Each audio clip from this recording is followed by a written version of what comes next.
Briefing में शामिल होने के लिए आप सभी का धन्यवाद। जैसा कि आप सभी जानते हैं, 22 अप्रैल 2025 को लश्कर ए तैयबा से संबंधित पाकिस्तानी और पाकिस्तान प्रशिक्षित आतंकवादियों ने भारत में जम्मू और कश्मीर के पहलगाम में भारतीय पर्यटकों पर बर्बरतापूर्ण हमला किया। 25 भारतीयों और एक नेपाली नागरिक को कायरतापूर्ण मौत के घाट उतार दिया गया। मुंबई के 26 नवंबर 2008 के हमलों के बाद यह भारत में हुई किसी आतंकवादी हमले में मारे गए आम नागरिकों की संख्या की दृष्टि से सबसे गंभीर घटना है। पहलगाम का हमला अत्यधिक बर्बरतापूर्ण था, जिसमें वहां मौजूद लोगों को करीब से और उनके परिवारों के सामने सिर पर गोली मारी गई। हत्या के इस तरीके से परिवार के सदस्यों को जानबूझकर आघात पहुंचाया गया। साथ ही उन्हें यह नसीहत भी दी गई कि वे वापस जाकर इस संदेश को पहुंचा दें। यह हमला स्पष्ट रूप से जम्मू और कश्मीर में बहाल हो रही सामान्य स्थिति को बाधित करने के उद्देश्य से किया गया था। चूंकि पर्यटन फिर से अर्थव्यवस्था का मुख्य आधार बन रहा था, इस हमले का मुख्य उद्देश्य इसे प्रतिकूल रूप से प्रभावित करना था। पिछले वर्ष आप सभी जानते हैं 2.25 करोड़ से अधिक पर्यटक कश्मीर आए थे। इस हमले का मुख्य उद्देश्य इसलिए संभवतः यह था कि इस संघ राज्य क्षेत्र में विकास और प्रगति को नुकसान पहुंचाकर इसे पिछड़ा बनाए रखा जाए और पाकिस्तान से लगातार होने वाले सीमा पार आतंकवाद के लिए उपजाऊ जमीन बनाने में सहायता की जाए। हमले का यह तरीका जम्मू और कश्मीर और शेष राष्ट्र दोनों में सांप्रदायिक दंगे भड़काने के उद्देश्य से भी प्रेरित था। इसका श्रेय सरकार और भारत के सभी नागरिकों को दिया जाना चाहिए कि इन प्रयासों को विफल कर दिया गया। एक समूह ने खुद को रेजिस्टेंस फ्रंट टीआरएफ कहते हुए इस हमले की जिम्मेदारी ली है। यह समूह संयुक्त राष्ट्र द्वारा प्रतिबंधित पाकिस्तानी आतंकवादी समूह लश्कर ए तैयबा से जुड़ा हुआ है।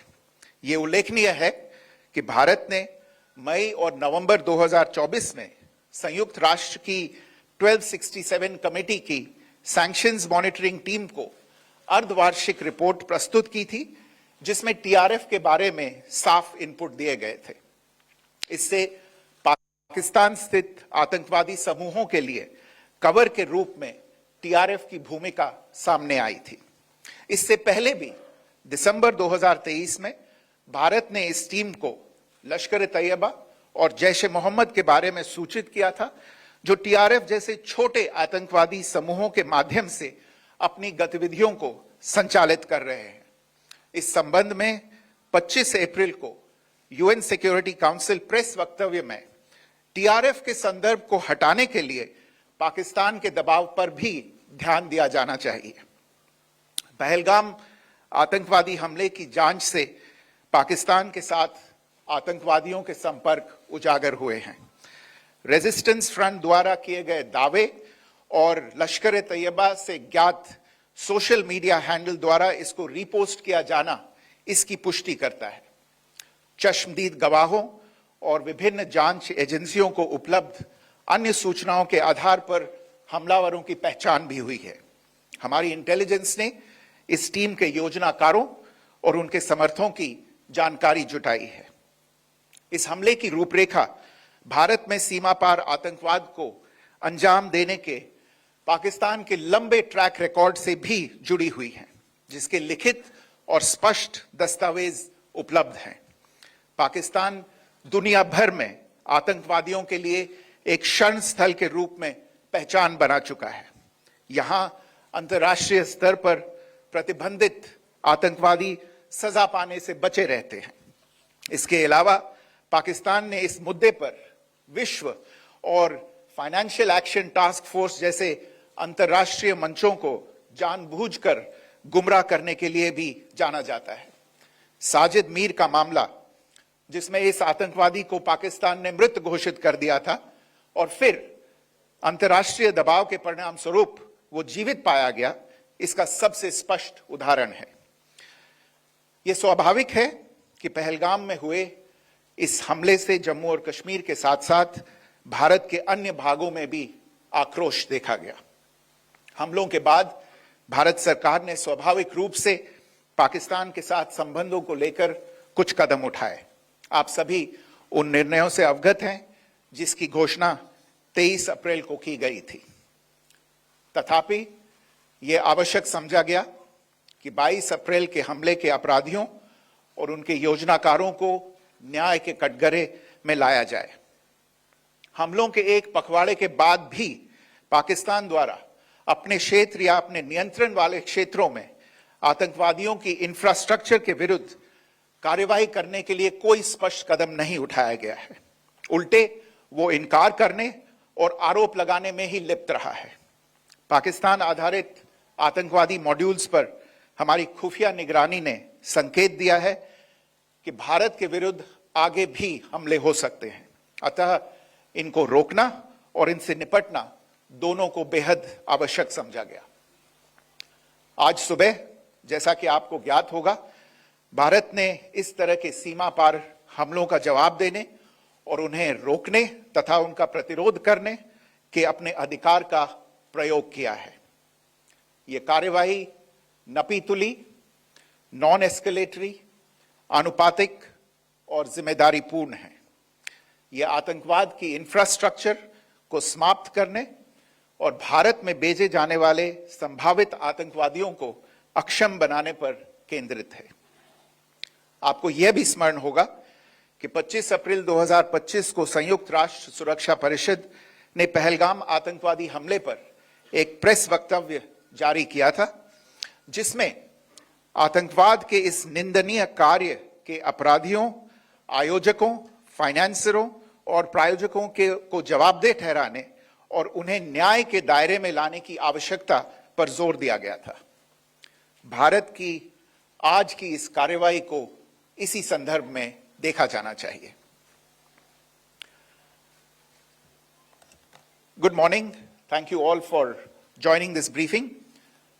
As you are all aware, on April 22, 2025, Pakistani and Pakistan-trained terrorists belonging to the Lashkar-e-Taiba carried out a savage attack on Indian tourists at Pahalgam in Jammu and Kashmir in India. They murdered 26 people, including one national of Nepal, causing the largest number of civilian casualties in a terrorist attack in India since the 26 November 2008 attacks in Mumbai. The attack in Pahalgam was marked by extreme barbarity, with the victims mostly killed with headshots from close range and in front of their families. Family members were deliberately traumatized through the manner of the killing, accompanied by the exhortation that they should take back the message. The attack was clearly driven by the objective of undermining the normalcy returning to Jammu and Kashmir. In particular, it was designed to impact the mainstay of the economy, tourism, with a record 23 million tourists visiting the valley last year. The calculation, presumably, was that harming growth and development in the Union territory would help keep it backward and create fertile ground for continued cross-border terrorism from Pakistan. The manner of the attack was also driven by an objective of provoking communal discord, both in Jammu and Kashmir and the rest of the nation. It is to the credit of the government and the people of India that these designs were foiled. A group calling itself the Resistance Front has claimed responsibility for the attack. This group is a front for the UN-proscribed Pakistani terrorist group Lashkar-e-Taiba. It is notable that India had given inputs about the TRF in the half-yearly report to the monitoring team of the UN's 1267 Sanctions Committee in May and November 2024, bringing out its role as a cover for Pakistan-based terrorist groups.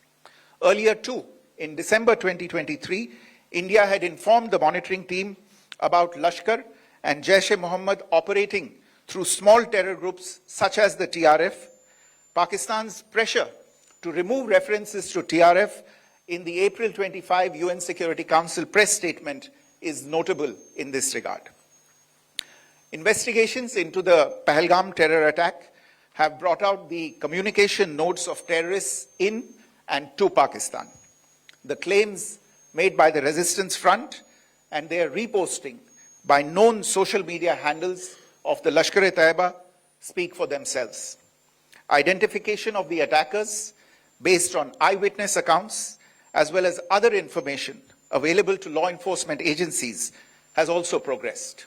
Our intelligence has developed an accurate picture of the planners and backers of this team.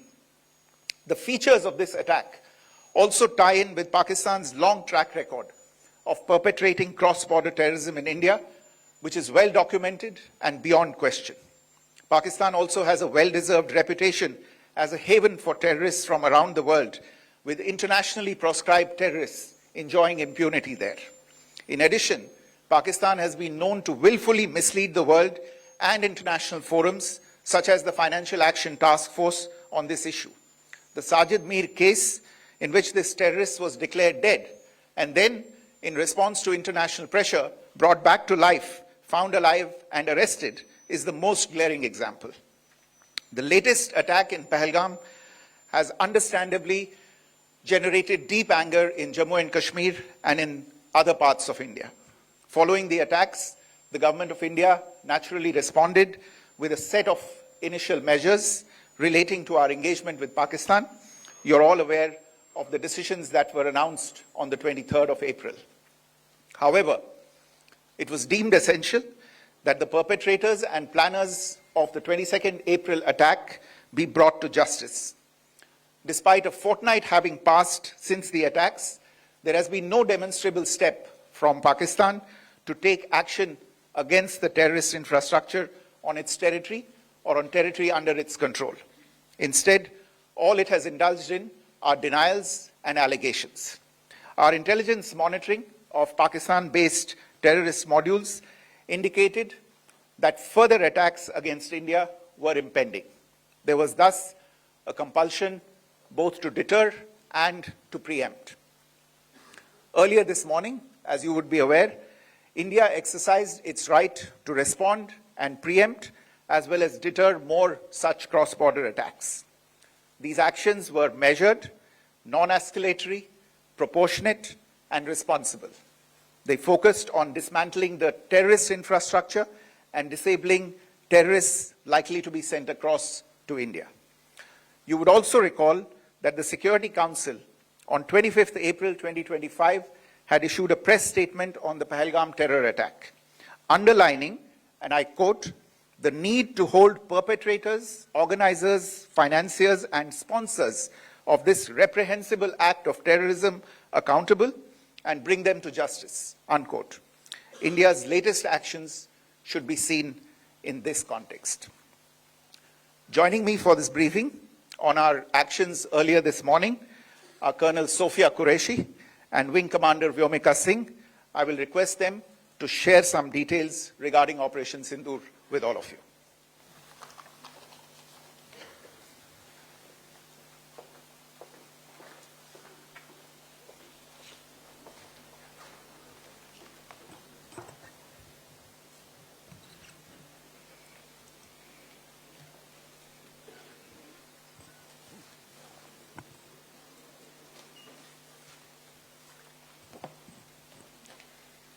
सुप्रभात देवियों और सज्जनों, मैं colonel Sophia Qureshi और मेरे साथ wing commander Vyomika Singh आज आपको 6 से 7 मई 2025 की रात 1:05 से 1:30 बजे के बीच भारतीय सशस्त्र बलों द्वारा अंजाम दिए गए ऑपरेशन सिंदूर के बारे में जानकारी देंगे।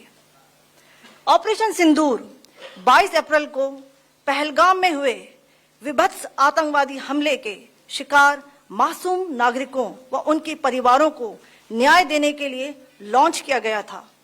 इस कार्रवाई में 9 टेररिस्ट कैंप्स को टारगेट किया गया और पूरी तरह से इसे बर्बाद किया गया। पाकिस्तान में पिछले 3 दशकों से टेरर इंफ्रास्ट्रक्चर का निर्माण हो रहा है। इसमें रिक्रूटमेंट, इंडोक्ट्रिनेटर्स, ट्रेनिंग एरियाज व लॉन्च पैड शामिल थे, जो पाकिस्तान और पाक अधिकृत जम्मू कश्मीर POJK दोनों में फैले हैं। Operation Sindoor was launched by Indian Armed Forces to deliver justice to the victims of Pahalgam terror attack and their families. 9 terrorist camps were targeted and successfully destroyed. Over the last 3 decades, Pakistan has systematically built terror infrastructure. It is a complex web of recruitment and indoctrination centers, training areas for initial and refresher courses, and launch pads for handlers. These camps are located both in Pakistan as well as Pakistan-occupied Jammu and Kashmir areas. Some of the well-known training camps are located, as you can see on the screen. They are distributed from Savai Nala in the north, counting to approximately 21, ending at Bhagalpur to the south.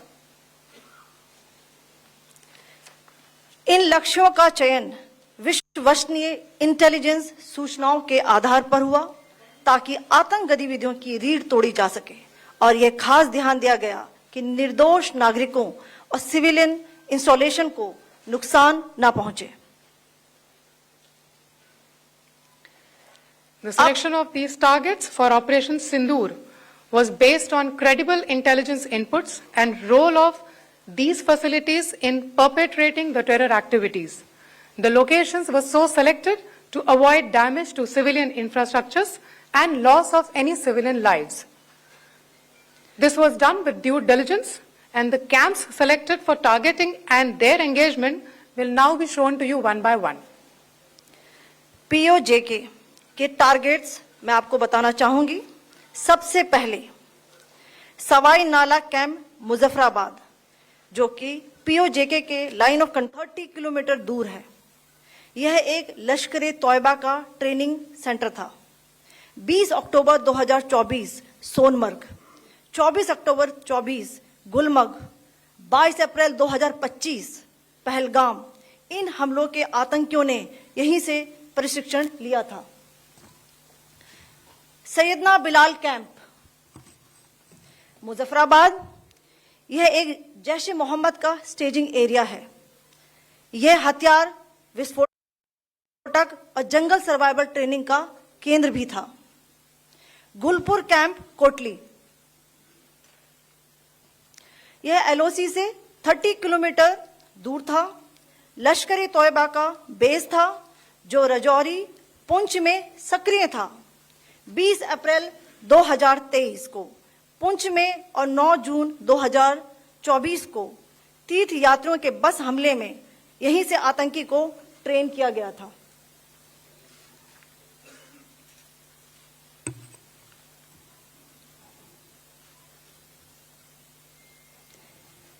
Barnala camp Bhimber, यह LOC से 9 kilometre दूर है। यहां पर हथियार handling, IED व जंगल survival का प्रशिक्षण केंद्र था। अब्बास कैंप कोटली,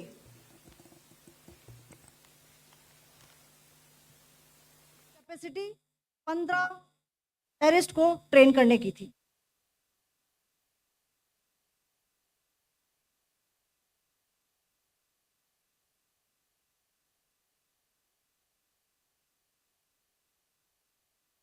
अब मैं पाकिस्तान के अंदर के टारगेट से अवगत कराना चाहूंगी। पहला, सर्जल कैंप सियालकोट, यह अंतर्राष्ट्रीय सीमा से 6 किलोमीटर की दूरी पर है, सांबा कटवा के सामने।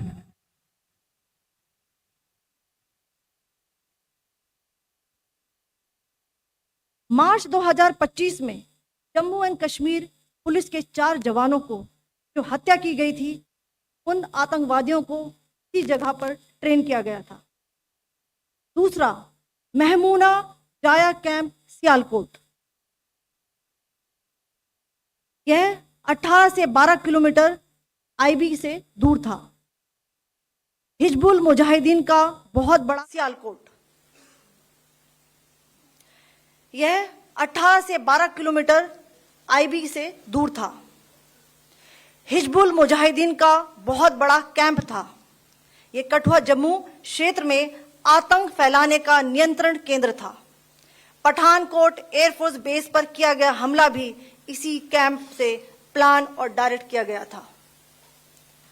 मरकज ताइबा मुरीद के, यह आईबी से 18 से 25 किलोमीटर दूरी पर है। 2008 के मुंबई हमले के आतंकी भी यहीं से प्रशिक्षित हुए थे। अजमल कसब व डेविड हेडली भी यहां ट्रेन हुए थे।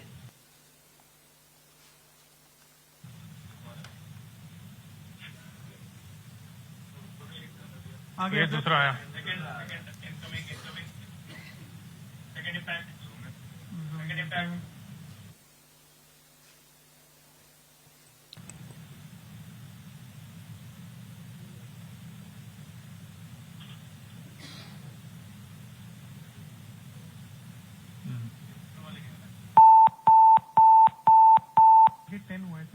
टारगेट 10 हुआ, एंक्लोजर सेम ही है।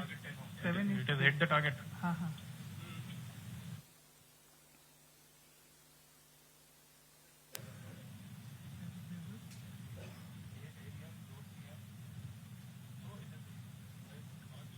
आ गया sir.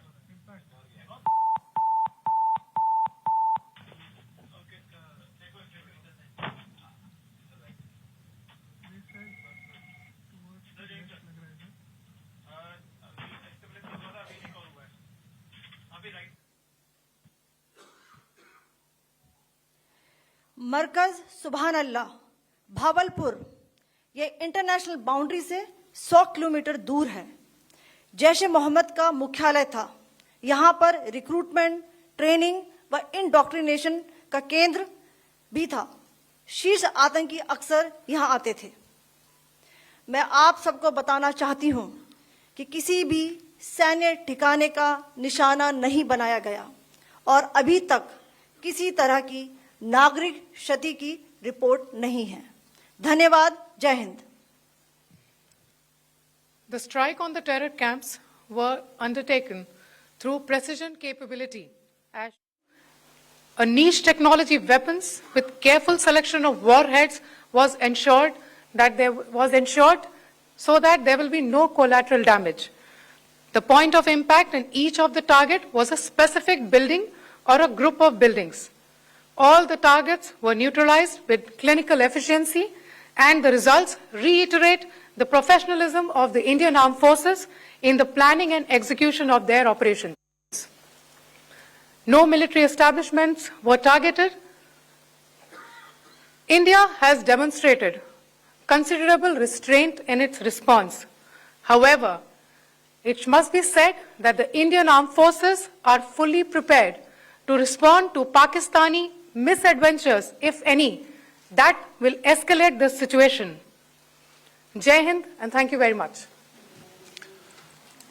Ladies and gentlemen, friends in the media, I ask your indulgence today in view of the fact that this is still an evolving situation. We will therefore not be able to take questions and answers today, but we will come back for more updates and more briefings shortly. Thank you all very much for joining us this morning. Thank you. Jai Hind.